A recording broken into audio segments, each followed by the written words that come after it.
¿Qué tal? ¿Cómo están? Bienvenidos un día más al Planeta de Pascua. Ya saben, el programa en el que hablamos de ciencia, astronomía, física, planetas, universo, bueno, de todo un poquito y en el que no paramos de aprender. Eso es lo que nos gusta a nosotros. Hoy quien me acompaña aquí en el plató es Teresa Novillo. La hemos cambiado por Teresa Sánchez Letona. Ella, sabes, Teresa, que le encanta este programa. Hoy no ha podido estar, pero yo creo que tú vienes muy preparada también, ¿eh? Sí, vengo mentalizada, además estaba hablando antes con Roberto un poquito de todo, digo, así me entero antes de tiempo porque no quiero ser peor que la otra Teresa, nuestra compañera. No, por supuesto que no. Teresa Novillo es quien me acompaña hoy, pero también, por supuesto, está Roberto Pascua. ¿Qué tal, Roberto? Bienvenido. Muy bien. Bueno, Roberto es miembro de la Real Sociedad Española de Física.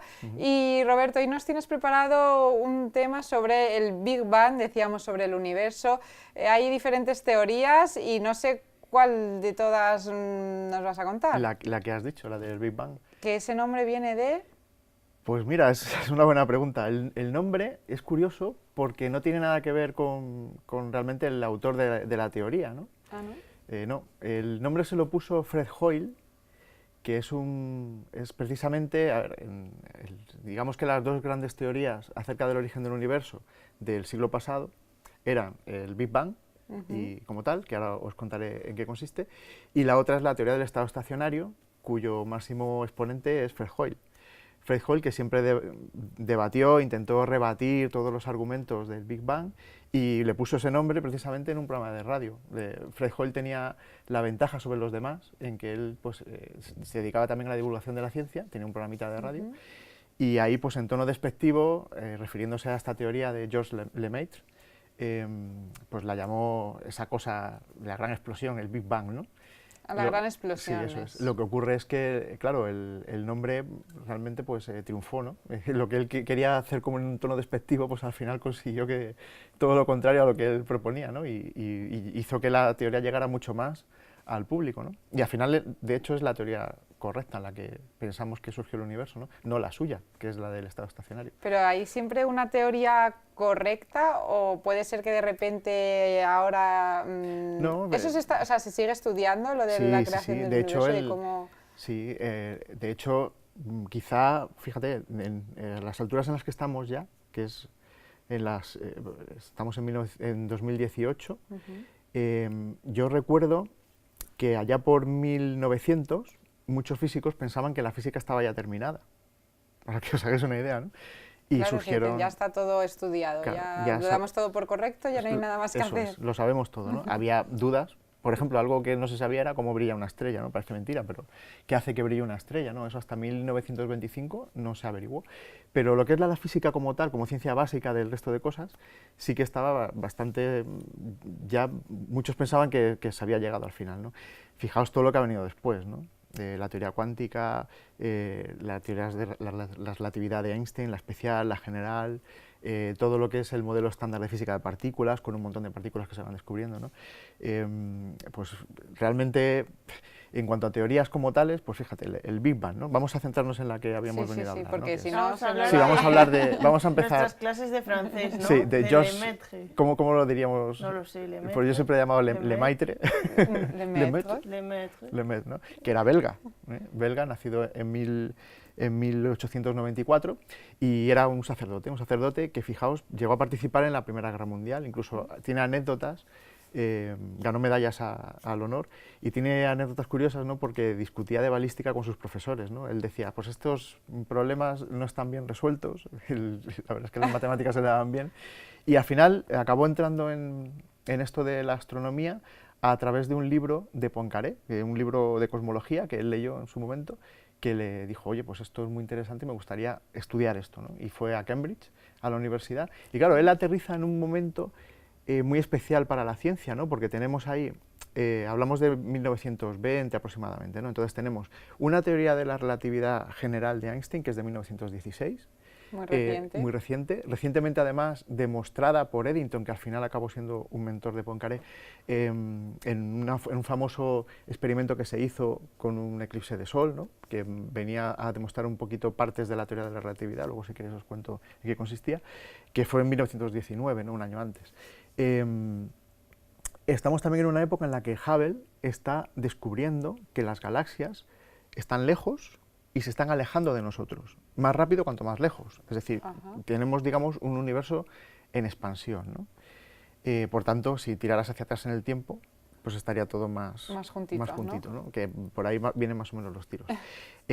Los físicos de la época, astrónomos Bale, Friedman, Robertson, el propio Eddington, que os dije fue mentor de Lemaitre, tenían todo encima de la mesa para poder haber postulado una teoría como esta, como la del Big Bang, ¿no? Se le ocurrió a Lemaitre. Nadie le hizo caso, realmente. ¿Nadie ¿no? le hizo caso? Nadie. Hay una anécdota en 1927, en la quinta conferencia Solvay, que tuvo lugar además en Bélgica. Él estuvo hablando con Albert Einstein y acerca de su teoría, le dijo, mira, se me ha ocurrido esto, ¿qué te parece y tal? Einstein decía que sus razonamientos matemáticos eran muy buenos, pero que la física que él deducía de esos razonamientos matemáticos eran, y fueron sus palabras, una aberración. Directamente, ¿no? Claro, Einstein, fijaos que Einstein era el gran defensor y el gran adalid del universo estático, como tal, que sus teorías, la teoría de la relatividad general, daba, ¿cómo os explico esto de manera sencilla? Cuando Einstein establece su teoría de la relatividad y lo plasma en matemáticas, esas ecuaciones, cuando las resuelves, te dicen que el universo no puede ser estático, se está expandiendo o se está contrayendo, pero no puede ser estático. Y Albert Einstein se inventó una constante, que fue la famosa constante cosmológica, que luego él reconoció que era el mayor error de su vida. Es algo que él metió en las ecuaciones a mano, sin que tuviera que estar ahí, sin que saliera de forma natural, para hacer que el universo fuera estático, ¿no? Entonces, claro, que viniera este señor y le dijera, no, es que el universo se está expandiendo. Pues claro, él le costó, ¿no? Al final es un tema de observación. Hubble lo demostró, que las galaxias se estaban alejando unas de otras, ¿no? Y por tanto que se estaba expandiendo el universo.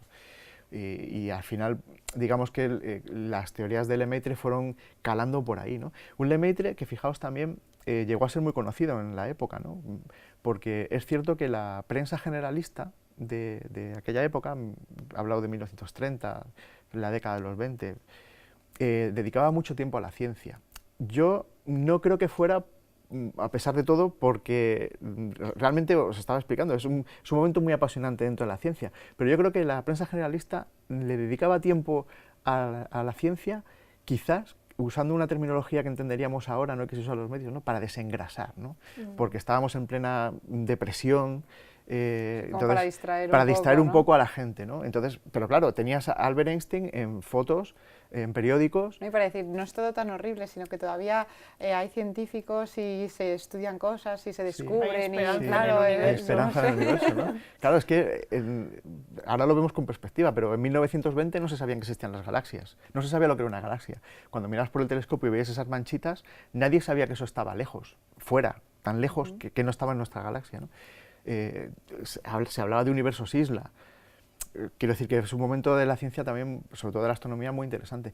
Pero todo esto hizo, esa dedicación que le dieron los medios generalistas, hicieron de Lemaitre una persona bastante conocida. No al nivel de Einstein, evidentemente, porque Einstein tiene fotos hasta sacando la lengua, ¿no? En todos los lados, pero sí bastante famoso, ¿no? Y ya os digo, en esa conferencia Solvay se llevó la decepción de Einstein, que luego años más tarde diría que es, y voy a leer porque quiero leer el textual, Einstein llegó a decir de la teoría del Big Bang, de Lemaitre, que es la más grande, bella y satisfactoria interpretación de los fenómenos astronómicos, ¿no? Eso lo dijo unos años después. El propio Eddington, su jefe tenía en su cajón la teoría ahí guardada, porque le parecía una aberración también, y 5 años después la desempolva y dice, oye, es que esto es lo que pasó realmente, ¿no? Que en realidad... ¿Y para entonces Lemaitre seguía vivo? ¿O? Sí, Lemaitre vale, vivió todo eso. Es muy típico de cuando ya Cuando ha muerto, ya te todo sacan todo lo bueno que habías hecho. No, O Lemaitre... sea, que él fue consciente y pudo saborear su éxito. Su éxito, lo disfrutó, ¿no?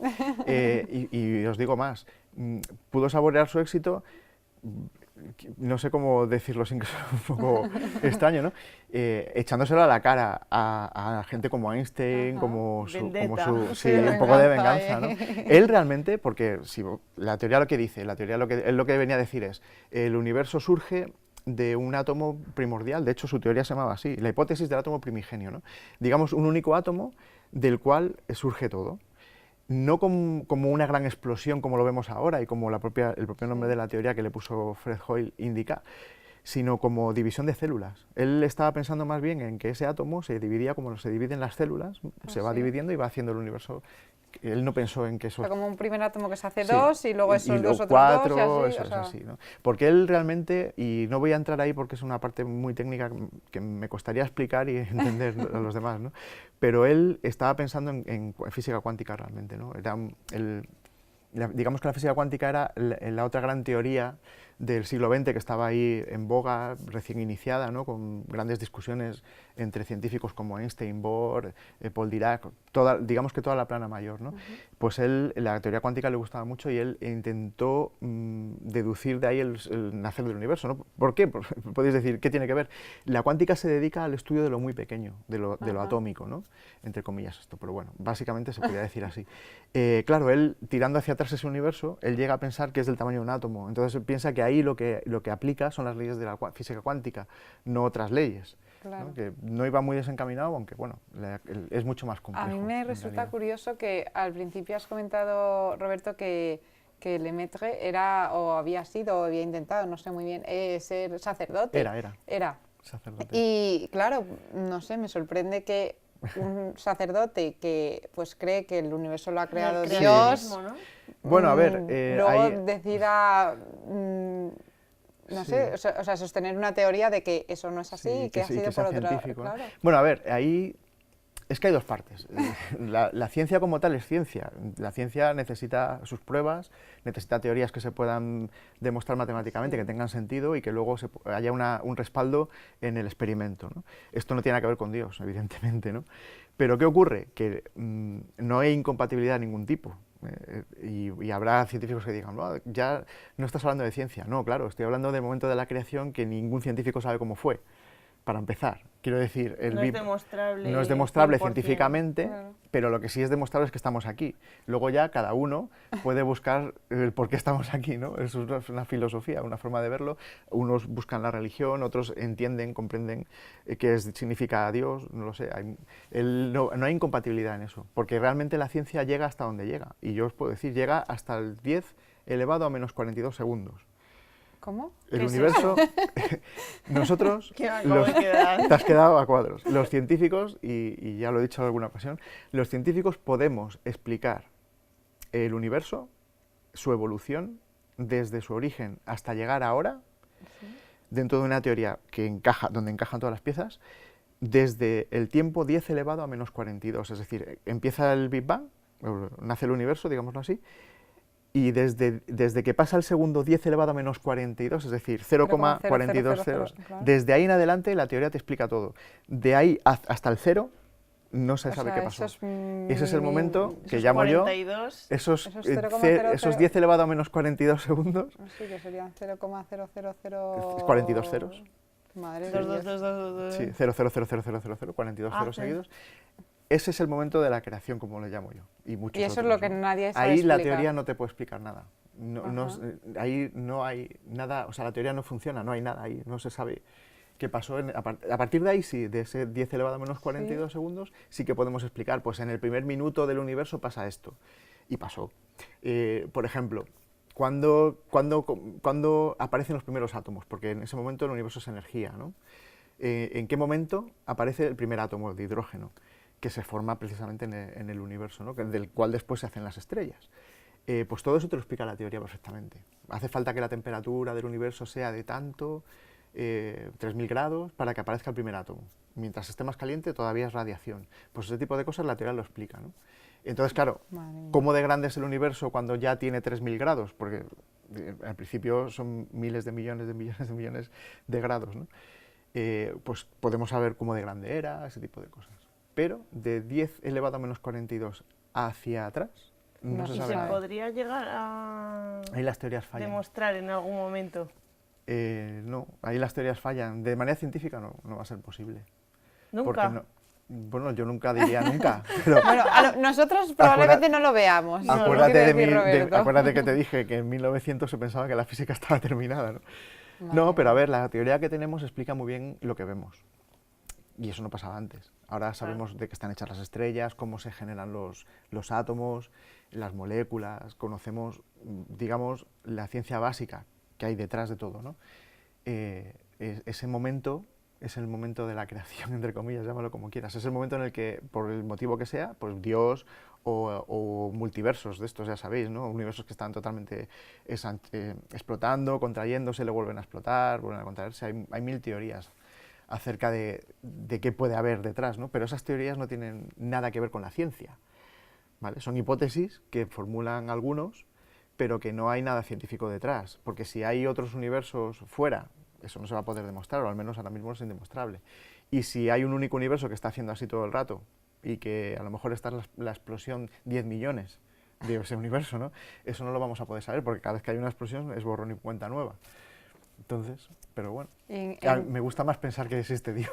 ¿En qué año más o menos, Roberto, se empieza a estudiar el universo? O sea, no sé, bueno, depende de cómo lo plantees.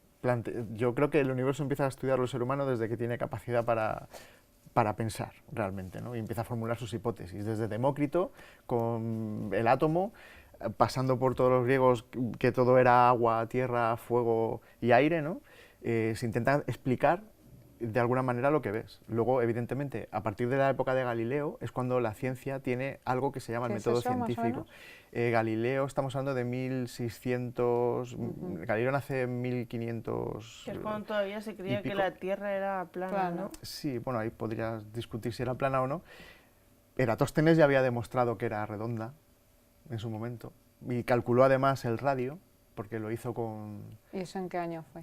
Eratóstenes, pues no sé si te hablo del 200 a.C., más o menos. Madre claro, mía. Eratóstenes se dio cuenta, y esto lo cuenta muy bien Carl Sagan en la serie Cosmos, Eratóstenes se dio cuenta de que en una zona de Siena, en un pozo, a las 12 del mediodía, los rayos caían verticales, y en una zona que estaba más hacia el norte, en Asuán, si tú hacías eso a la misma hora, el pozo no entraban los rayos verticales. Si ponías un palo, el palo hacía sombra.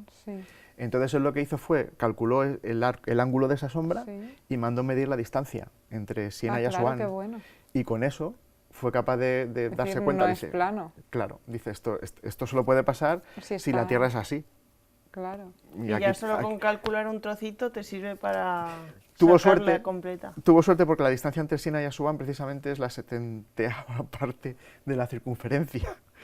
O sea que justo pilló el trozo no, lo habría calculado igual, pero le resultó más fácil. Es que él acertó, pues si el diámetro de la Tierra son 42.000 kilómetros, él dijo que eran 40.000, para que os hagáis una idea. Y estamos hablando de 200 a.C., ¿no? Y lo único que usó fue palos y quizá un compás para medir el ángulo, no lo sé. O sea que al final está todo inventado, Irene. No sé, sí, yo no creo que invente nada, ¿eh? O sea, ni físico, ni químico, ni... Las teorías que yo sé por dónde vas tú, las teorías tienen un tiempo de vida, evidentemente, van evolucionando, ¿no? No puedes decir que Newton, por ejemplo, esté mal si dices que Einstein está bien. Y las dos hablan de la gravedad y filosóficamente son muy diferentes. Newton habla de fuerzas que se ejercen a distancia y que son instantáneas. Si desaparece el Sol nos daríamos cuenta ahora mismo. Sabemos que eso no pasa. Esa propagación iría como mucho a la velocidad de la luz. Eso lo explica muy bien Einstein. Entonces, aproximaciones de Einstein a ciertas cosas como velocidades bajas, etcétera, te sacan perfectamente, te dan la teoría de Newton.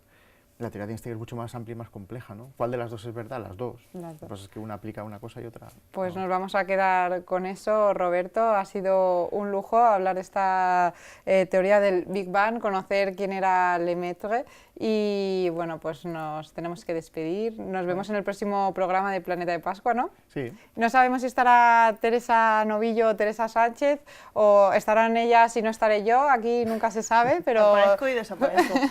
Tú, no sé, yo creo que lo has hecho bien. Puedes volver, ¿eh? Te dejaré. Si no, me quedo detrás de la cámara y os miro a todos. Gracias, Teresa, por acompañarnos también. Muchas y gracias. bueno, pues a todos ustedes les deseamos que hayan pasado un buen rato, que hayan aprendido un poquito más sobre ciencia y astronomía, y nos despedimos, por supuesto, recomendándoles cualquier programa de Déjate de Historias Televisión y en especial pues este Planeta de Pascua, así que hasta el próximo programa. Gracias.